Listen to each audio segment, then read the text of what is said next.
When Nintendo announced the 40th year anniversary of The Legend of Zelda, we knew we were going to make a custom piece to commemorate that in some way. You may or may not know, Doug is a big fan of Zelda Breath of the Wild, and he's also a big fan of Master Kohga.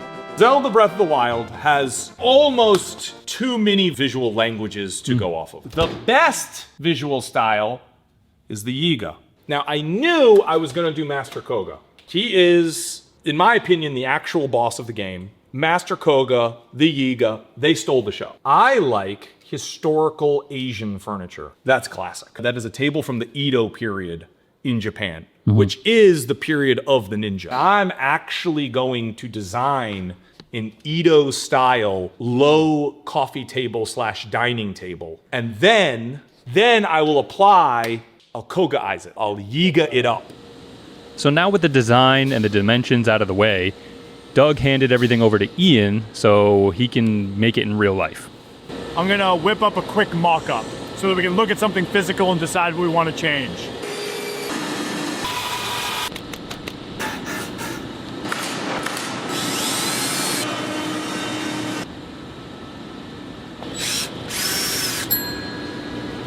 Cool.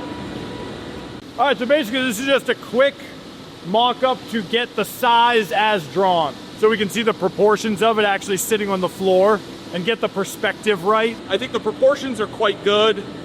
I actually think the style is pretty good. You gotta get this color palette, and then once we develop this, determine the color palette for the background, and then the color for the frame. See if we can get Tonio to make a tiny Kohga. Over at the laser, Tonio picked out some wood veneers that matched the tone of the design, cut them all out, taped them all together, and then brought them back over to the table so we could check it out on different colored backgrounds. Oh, wow. Ooh. Oh, that looks really good, though. So you got some Babinga in there, you got some Paduk in there, you got some ebony, you got some maple. After checking out the design on a couple of different options, we decided to go with cherry for the background. In terms of the drawer, it will need a pull of some sort. Yeah. And if we are going to do a pull, I think you've got two options for the pull. All right, what option? What's your option? A banana. Exactly. So we quickly scoured the internet for banana drawer pulls. 1/12 scale banana models. What is a 12? Was a 12th of a banana. But with little to basically no success, I took matters into my own hands and decided, you know what, I'm gonna make my own. We got wood. I grabbed a piece of scrapped wood from the dumpster and drew a very poor drawing of a banana onto it, and then, yeah, just cut it out. Brought it over to this little belt sander here and just started slowly, rotating it around to sort of carve out this banana shape.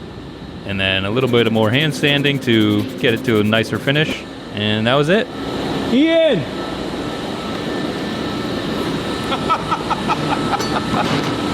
That's fantastic. Look at that! It's the perfect pull. I want to hate it, but it's too good. We brought them over to the table to see if the size was right, the orientation, things like that. And it all looked good, but Ian still wasn't sure what was going on. What does he do with the bananas? How do bananas actually play into this? What's the lore? Yeah, if you go to the Desert Hideout, they have a banana storeroom where the bananas are kept. Whenever you defeat a Yiga, they will often drop bananas. And technically, they're mighty bananas. They're not just called bananas, they're mighty bananas. And if you cook dishes with the mighty bananas, they increase your attack power. Got it. So, you're welcome.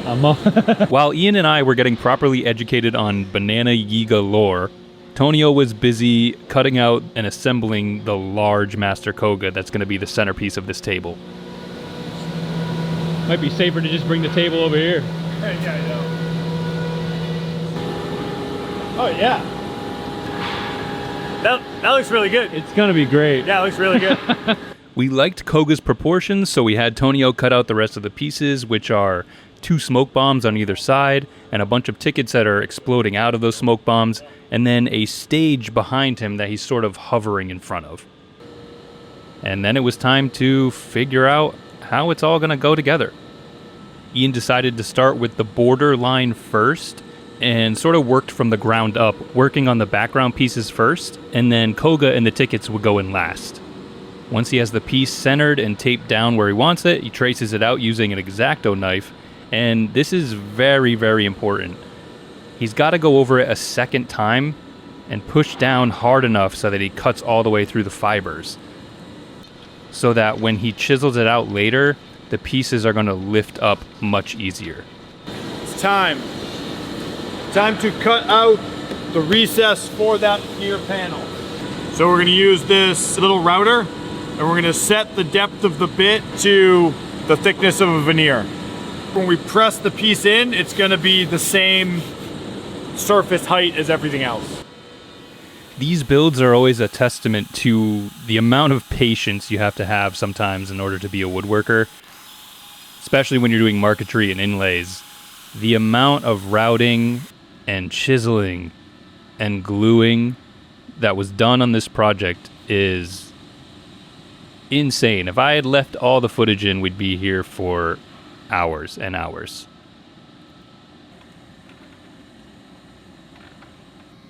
Once everything's routed out and chiseled out and cleaned up, it's time to glue the piece down. Now, this is sort of a contrast of what we were just looking at. This part is much messier, much faster. You kind of have to rush because as soon as the glue touches the veneer, it wants to curl and warp and move. So we got to get it into the press as fast as possible. And then it's sort of just hurry up and wait. Get it in there quick, and then we got to wait for it to dry. 30 minutes. The rest of the process is pretty much the same from here on out. It's just a lot of tracing and cutting and routing and gluing and chiseling and pressing and waiting until the design is complete.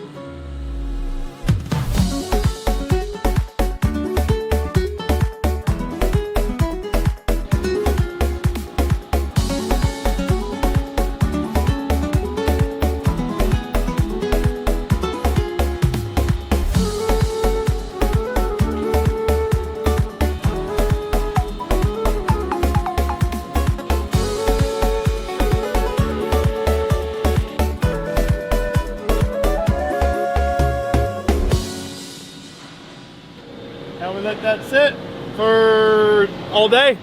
Take it out tomorrow. We're almost done with the inlay. Great. I made a slight mistake Ian. when I was putting it in. Ian. Very small. When I cut out Kohga, I was so focused on getting his outer outline correct that I forgot there was an inner outline, Yeah. and I just routed all of that away. Oh, right. So I need to put that back. And then due to how we taped and assembled these, we had a little bit of an unsightly gap Yeah. on this leg right here.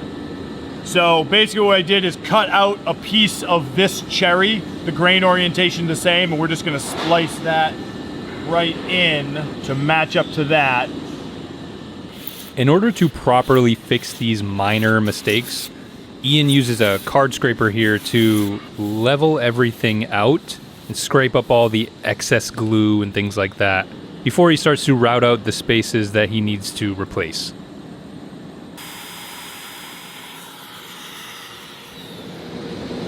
Gross.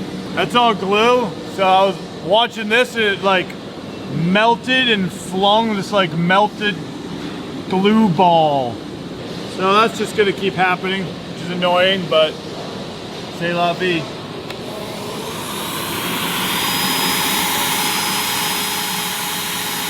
The glue and gaps are now routed out and cleaned up, ready to have their pieces glued in. But before that, Ian's going to figure out where all these tickets need to go in order to look the most natural. I taped off a few, so I'm gonna get started marking them and cutting them in.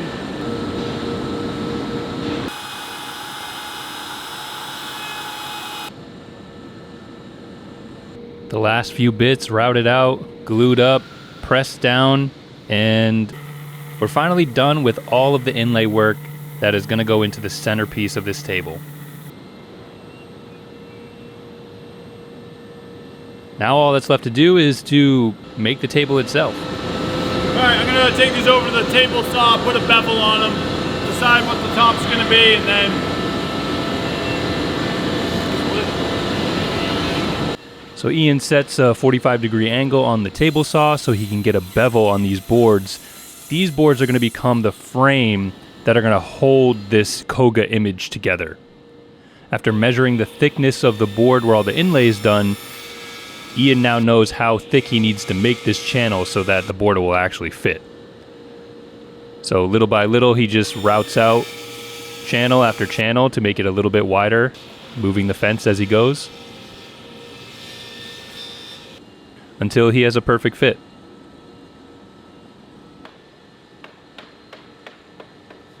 Once everything is nice and snug, the only thing left to do is just cut some miters, basically some more 45-degree angles on the ends of all the border pieces, so that the corners meet up basically like a picture frame.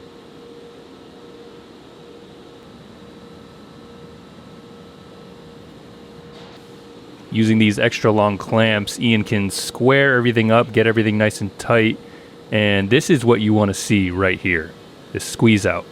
This is a very good indicator that you've put enough pressure on the piece and that it's going to be held together nice and tight. Classic baking show move here. Ian pre-glued up these pieces here that are going to become the side skirts that are going to also hold our patented magnetic rail. I don't know if it's actually patented. If those last pieces were the sides, then these are technically the front and back. These pieces here will sort of frame the 3 drawers that are going to go on the front and back of the table. Doug decided to stick to the same leg design that we use on our standard gaming tables. So after cutting them to length, Ian simply pocket hole screws them to the sides of the table.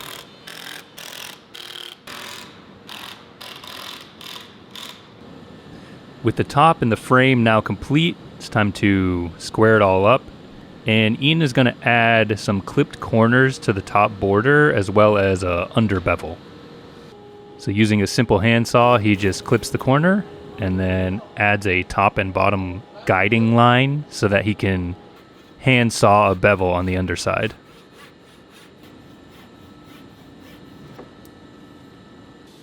Like I had mentioned earlier, there's a set of 3 drawers on each side, so 6 drawers altogether. So Ian needs to put in some supports and runners that are going to hold all those drawers in place.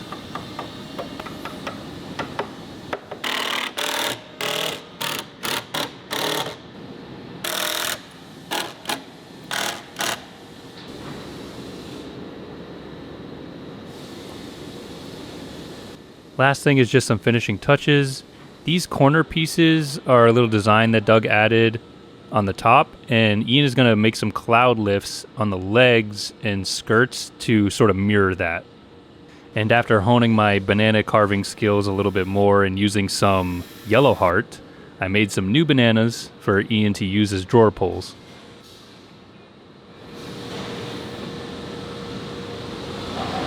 works.